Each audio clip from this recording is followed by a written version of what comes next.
Hola, mi nombre es Javier Antonio Salvador Cañadas y si me lo permiten voy a presentar un resumen de mi trabajo fin de máster titulado La aplicación del artículo 120.2 del Código Penal en delitos contra el honor en redes sociales.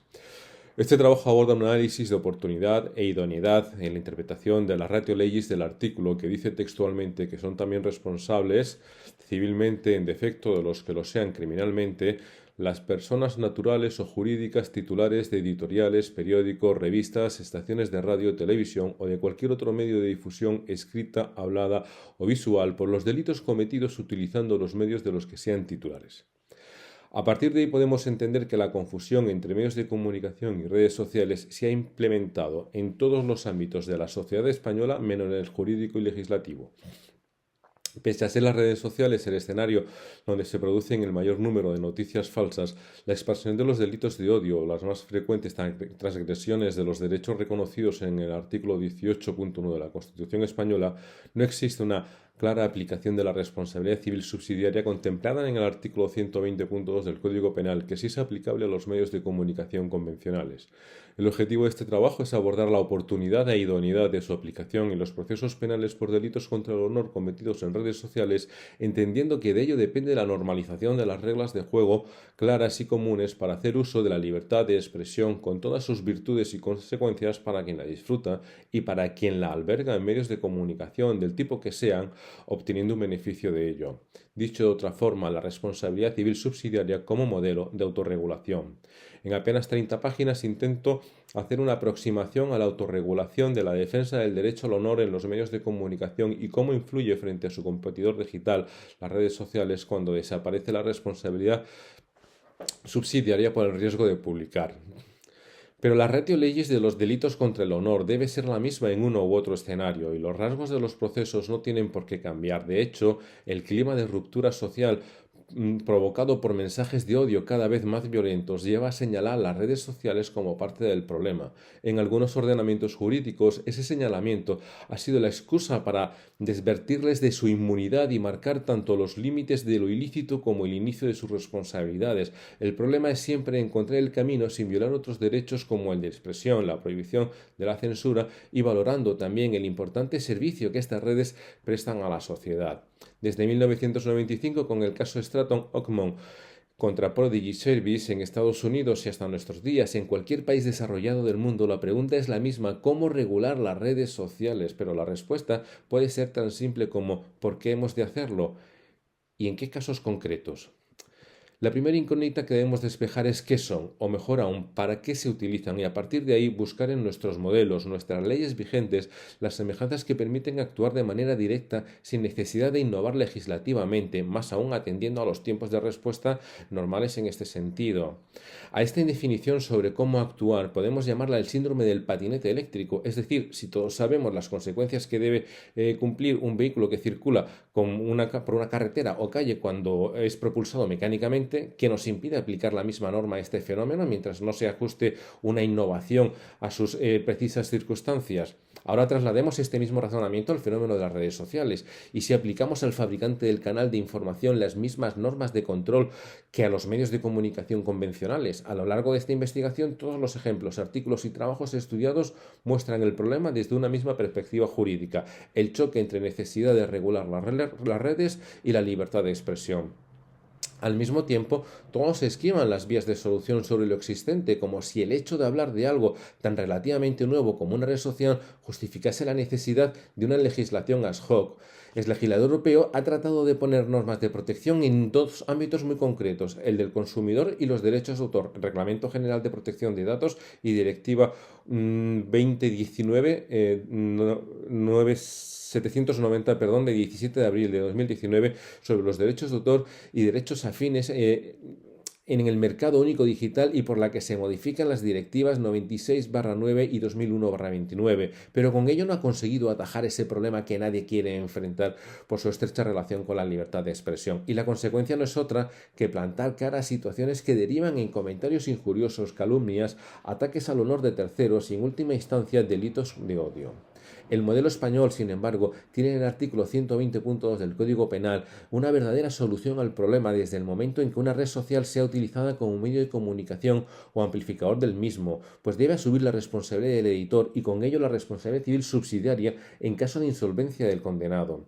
Casi se consigue en una sentencia histórica en este sentido dictada por la Audiencia Provincial de Zaragoza con número 56/2018 de 27 de febrero de 2018, pero un defecto procesal tumbó esa primera victoria de la responsabilidad civil subsidiaria aplicada a una red social, al igual que si fuese un medio de comunicación. Una red social vive del tráfico que generan las informaciones y su papel es amplificar el mensaje que originalmente parte de un medio, un perfil o un autor, por lo que es partícipe directo, colaborador necesario para la generación del beneficio o daño. A nadie escapa que una información en un medio de comunicación convencional que no trascienda a una red social es una noticia que tendrá un impacto muy medible y determinado en la audiencia. De hecho, los principales periódicos comienzan a poner coto a su producción de autor, impidiendo su acceso a aquellos que no estén suscritos y, por tanto, limitando la posibilidad de compartir ese contenido fuera del ámbito del periódico. Por otro lado, las propias redes sociales combaten esa falta de información que dejan de aportar cabeceras de prestigio, viralizando informaciones de medios de comunicación menores, informadores independientes y fuentes de escasa solvencia, lo que significa que luchan por la audiencia y por tanto compiten por el espacio de los medios de comunicación. Cuando compramos una cajetilla de tabaco se nos advierte del riesgo que provoca fumar, pero cuando recibimos titulares vía redes sociales no se pone sobre aviso al consumidor de si la fuente es un medio de comunicación real, si son periodistas o profesionales colegiados quienes elaboran las informaciones. No se advierte si el origen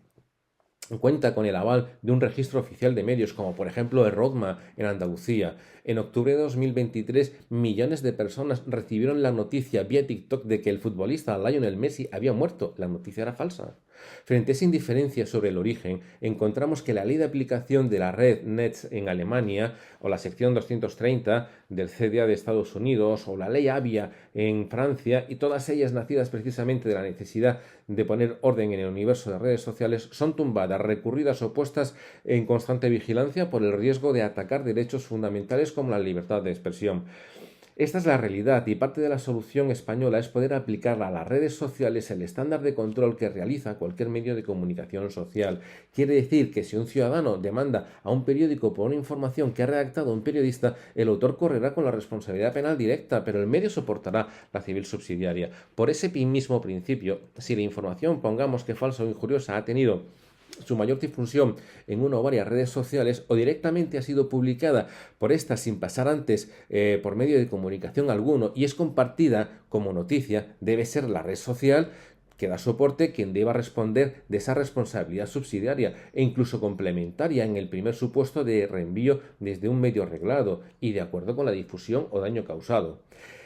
Esa acción de responsabilidad civil subsidiaria basada en el artículo 120.2 del Código Penal no supone coartar la libertad de expresión de ningún sujeto en ningún momento, sino abrir la responsabilidad de que la víctima del ataque obtenga una justa cuantificación del daño moral sufrido con la garantía de que el responsable civil subsidiario es un ente sobradamente solvente, capaz de hacer frente a cualquier indemnización. La sustitución paulatina de los medios de comunicación por pseudocanales o modelos generados al amparo de las redes sociales no puede sobrevivir al margen de una regulación que ha permitido durante décadas mantener un estándar de calidad y coherencia informativa. Ni tan siquiera merece mayor esfuerzo que mencionarlo la necesidad de que cualquier red social asuma la responsabilidad civil subsidiaria por las injurias o calumnias vertidas y difundidas por un perfil falso, simplemente entendiendo como aquel toda cuenta o sujeto virtual tras el que no puede identificarse una persona física o jurídica alguna. El camino es la jurisprudencia. Esto no es un camino que debe iniciar el legislador, sino el Poder Judicial, asentando la responsabilidad civil subsidiaria,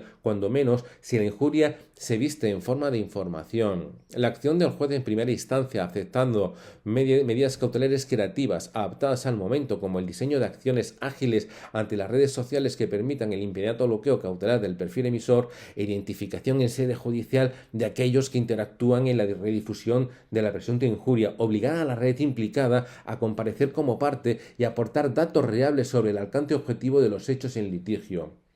Ese camino, el de evidenciar la responsabilidad por los actos permitidos en sus redes, hará a las propias editoras o promotoras de las redes sociales tomar medidas para evitar verse involucradas en la judicialización de su propia actividad. Como soluciones o medidas, al hilo de lo expuesto, encontraríamos, en primer lugar, si la injuria o la calumnia revestida como un formato de información periodística, debería tratarse como tal, atendiendo al ordenamiento jurídico vigente y, por tanto, la plataforma de difusión podrá ser responsable civil subsidiaria de acuerdo con el artículo 120.2 de la Ley Orgánica 10/1995 de 23 de noviembre del Código Penal. Segunda, las redes sociales pueden advertir de la fiabilidad de la procedencia generando su propio registro certificado de medios de comunicación con sello de garantía. Y tercera, actualización de los criterios de valoración del daño moral por el juzgado de primera instancia en consecuencia de la difusión o audiencia en la red social a través de la que se haya producido, como la consecuente interpretación actualizada del artículo 9.3 de la Ley Orgánica 1/1982 de 5 de mayo de protección civil del derecho al honor, a la intimidad personal y familiar y la propia imagen. Muchas gracias por atender a esta explicación e introducción sobre el trabajo realizado.